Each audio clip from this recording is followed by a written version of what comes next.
بسم اللہ الرحمن الرحیم۔ ناظرین السلام علیکم۔ صابر شاکر آپ کی خدمت میں ایک بار پھر حاضر ہے۔ آج 13 اکتوبر ہے، سال 2019 اور دن ہے آج اتوار کا۔ آج تھوڑا سا ہم لیٹ آئے ہیں، لیکن اس کی ریزن یہ تھی کہ کچھ ڈیولپمنٹس چل رہی تھیں، ہم چاہتے تھے کہ آپ کو ایگزیکٹ خبریں دی جائیں۔ 3-4 موضوعات ہیں۔ دھرنا تو ہے ہی ہے، دھرنے کے پیچھے کیونکہ بہت کچھ ہونے جا رہا ہے، اس لیے دھرنے پہ ضرور آپ نے نظر رکھنی ہے اور دھرنے کے بارے میں خبروں کو اگنور نہیں کرنا۔ یہ ایک بڑی چومکھی سی لڑائی ہے جو لڑی جا رہی ہے اور مختلف کردار موجود ہیں، اور دیکھنا یہ ہے کہ وہ کردار کامیاب ہوتے ہیں یا پھر اللہ تعالیٰ ریاست پاکستان کو کامیاب کرتا ہے۔ زیادہ دعا یہی کرنی چاہیے کہ ریاست پاکستان ہی کامیاب ہو، اور کیونکہ ارادے کوئی اچھے نہیں لگ رہے دھرنے والوں کے، تو اس کو انڈر ایسٹیمیٹ نہیں کرنا چاہیے۔ یہ ایک ملٹی ڈائمینشنل قسم کا معاملہ ہے، اس لیے اس کو اگنور نہیں کر سکتے۔ لیکن پہلے ہم بات کریں گے، اس پہ آتے ہیں، کافی اچھی خبریں ہیں۔ پہلے ہم بات کریں گے وزیر اعظم عمران خان کا دورہ ایران۔ آپ کو معلوم ہے کہ سعودی عرب اور ایران کے درمیان بہت زیادہ غلط فہمیاں ہیں، اور غلط فہمیاں بھی اس حد تک ہیں کوئی ایک دوسرے کا نام سننے کو پسند نہیں کرتا، ایک دوسرے کو دیکھنا تو درکنار، ایک دوسرے کے ساتھ شیک ہینڈ بھی پسند نہیں کرتا۔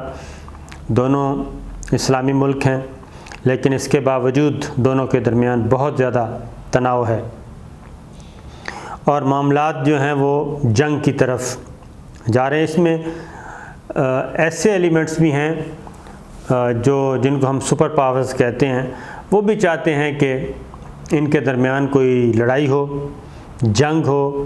ایران عراق وار ہمارے سامنے ہے، اسی نوعیت کی کوئی جنگ چھیڑنا چاہتے ہیں تاکہ ان کا اسلحہ بکے اور مسلمان جو ہیں وہ بالکل مزید کمزور سے کمزور تر ہوتے جائیں۔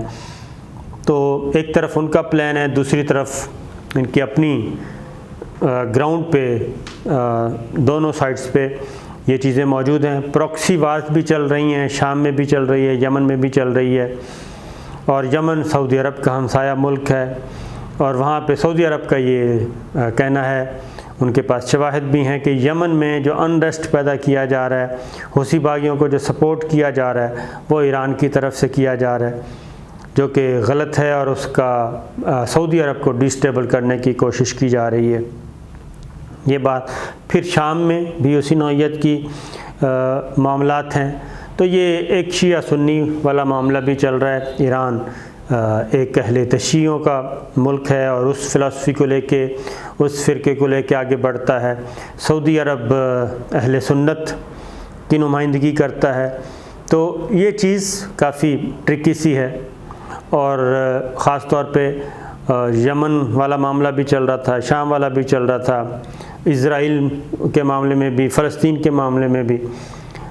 ساتھ ہی ساتھ یہ ہوا کہ آپ کو پتہ ہے کہ سعودی آئل ریفائنری پہ میزائل داغ دیے گئے، اس کے بعد مزید حالات خراب ہوئے۔ تو پاکستان بہت کوشش کر رہا ہے کہ کچھ انٹیلیجنس شیئرنگ بھی کی جا رہی ہے، دونوں ملکوں کے ساتھ کی جا رہی ہے، سعودی عرب کے ساتھ بھی، ایران کے ساتھ بھی، اور کچھ ایسے شواہد دیے گئے ہیں دونوں ملکوں کو کہ جناب یہ معاملہ اتنا سادہ نہیں ہے، آپ کے درمیان کچھ ایلیمنٹس دونوں طرف ایسے موجود ہیں جو ان فیکٹ غیروں کی لڑائی ادھر لڑنا چاہتے ہیں، اور وہ سپر پاورز کے پلیئرز ہیں، وہ خیر خواہ نہیں ہیں، نہ سعودی عرب کے نہ ایران کے۔ تو اس لیے اس جنگ سے بچنا چاہیے۔ تو اب تک پاکستان کی یہ کوشش کامیاب ہے، اور دونوں ملک بڑی جنگ سے، بڑی لڑائی سے بچے ہوئے ہیں۔ ابھی جب دونوں ملکوں کی قیادت نے جب یہ کہا، خاص طور پہ محمد بن سلمان جو کراؤن پرنس ہیں سعودی عرب کے، انہوں نے جب وزیر اعظم عمران خان کو گو ہیڈ دیا تو یہ سلسلہ بڑھا، اور آج وزیر اعظم عمران خان پہنچے ہیں، ایران گئے تھے، تہران گئے تھے، ایرانی صدر سے ان کی ملاقات ہوئی، اور ان کے ساتھ خاص طور پہ وزیر خارجہ شاہ محمود قریشی تو تھے ہی، لیکن DGISI لیفٹیننٹ جنرل فیض حمید صاحب بھی ان کے ساتھ تھے۔ تو DGISI کا ان کے ساتھ ہونا وہی بات ہے جو اس بات کی علامت ہے کہ انفارمیشن شیئرنگ بھی کی جا رہی ہے، معلومات کا تبادلہ بھی کیا جا رہا ہے کہ اس خطے میں بڑی طاقتوں کی گیم کیا ہے، روڈ میپ کیا ہے، پلان کیا ہے، اور اس ریجن میں مڈل ایسٹ میں خاص طور پہ۔ تو یہ ساری چیزیں پاکستان اپنے طور پہ شیئر کر رہا ہے، کیونکہ پاکستان ایک طویل جنگ لڑ چکا ہے اور اس کو پتہ ہے کہ جنگ کے نتیجے میں کیا ہوتا ہے۔ تو آج ان کی ملاقات آیت اللہ خامنہئی سے بھی ہوئی اور سعودی ایرانی صدر سے بھی بات ہوئی، دونوں نے پریس ٹاک بھی کی، وہ تو آپ نے سنی نہیں لی ہوگی، لیکن جو سب سے اہم چیز تھی وہ کچھ معلومات دی گئی ہیں ان کو کہ ایران جو لڑائی ہے وہ کوئی اور شروع کروانا چاہتا ہے، اور اس لیے آپ اس سے گریز کریں، اور اس ریجن کو اگر ہم نے سٹیبل رکھنا ہے، مسلم امت کو سٹیبل رکھنا ہے، مڈل ایسٹ کو سٹیبل رکھنا ہے، تو پھر اس صورت میں دونوں طرف کو سوچنا چاہیے۔ اور DGISI نے کچھ چیزیں شیئر کی ہیں ان کے ساتھ، ایرانی لیڈرشپ کے ساتھ، جس کو ایرانی لیڈرشپ نے کافی تحمل سے سنا ہے اور بعض چیزوں پہ اتفاق بھی کیا ہے، یعنی کہ ان پہ بھروسہ بھی کیا ہے اور ان انفارمیشنز کو انہوں نے مصدق مانا ہے۔ تو یہ چیز آج ہوئی ہے، اور 1-on-1 ملاقات بھی ہوئی اور گروپس لیول پہ بھی ہوئی۔ تو اب وہ پیغام لے کے پرسوں وزیر اعظم عمران خان اور DGISI وزیر خارجہ شاہ محمود قریشی سعودی عرب جائیں گے، اور کنگ سلمان اور محمد بن سلمان کراؤن پرنس کے ساتھ چیزیں شیئر کی جائیں گی۔ ایرانی لیڈرشپ نے ایک میری جو اطلاعات ہے کہ برف ضرور پگھلی ہے، وہ جو کیا کہنا چاہیے اختلافات کا یا موقف کی جو وہ سختی تھی، اور بالکل ایک اس میں کمی آئی ہے، تھوڑا سا سننے کا جذبہ پایا گیا ہے، جو اطلاعات ہیں پازیٹیو سائن ہیں۔ اب وزیر اعظم عمران خان ایک تو ایرانی لیڈرشپ کا پیغام لے کے جائیں گے۔ یہ بھی بتا دوں کہ DGISI کی ملاقات ایران کے انٹیلیجنس چیف سے بھی ہوئی ہے، اور ان کے ساتھ بھی معلومات کا تبادلہ ہوا ہے۔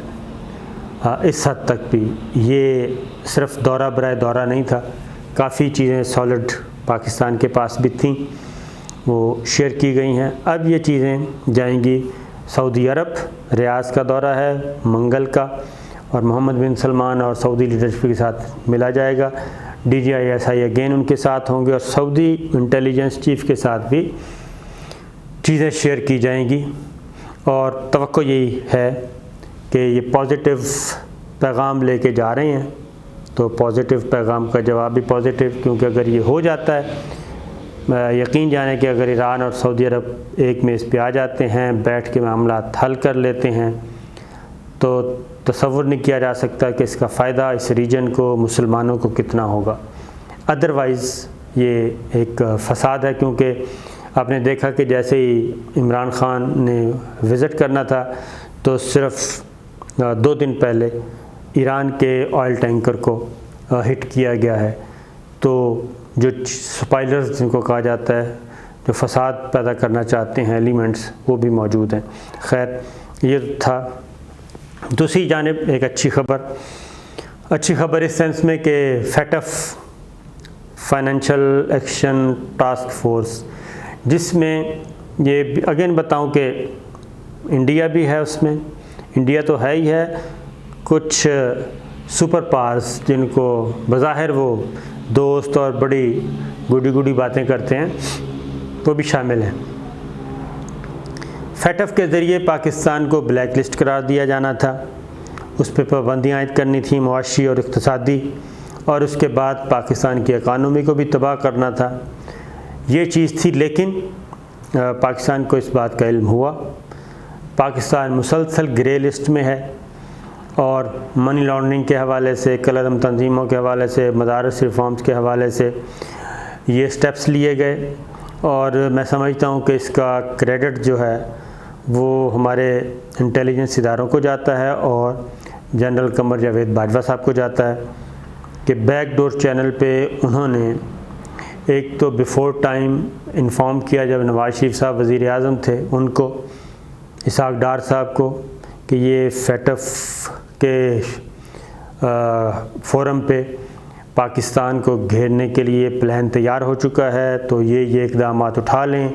لیکن اسحاق ڈار صاحب نے اور نواز شریف صاحب نے، یہ ریکارڈ پہ چیزیں ہیں، کہ سیاسی مصلحتوں کی بنیاد پہ اقدامات نہیں اٹھائے، جس کا یہ ہوا نتیجہ کہ ہم گرے لسٹ میں چلے گئے، اور اب تک ہم گرے لسٹ میں ہیں۔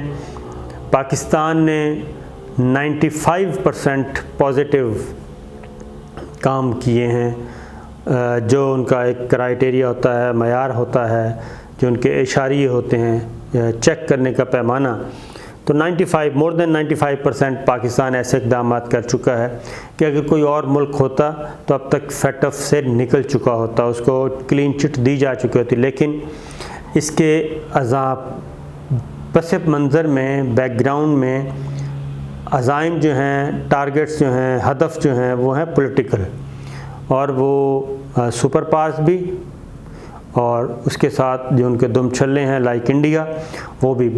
اس بار بھی کوشش کی گئی کہ پاکستان کو بلیک لسٹ کروایا جائے، اور اس میں انڈیا آگے تھا، لیکن اس سلسلے میں انڈیا جو ہے وہ مطلوبہ نتائج حاصل نہ کر سکا، اور اس وقت بھی میٹنگ جاری ہے، اور امکان یہی ہے کہ پاکستان کو بلیک لسٹ میں تو نہیں ڈالا جائے گا، سوال ہی پیدا نہیں ہوتا، البتہ گرے لسٹ میں رکھا جائے گا، اور مزید آئندہ اجلاس تک غور کرنے کے لیے کہا جائے گا۔ لیکن اچھی خبر آئے گی وہاں سے۔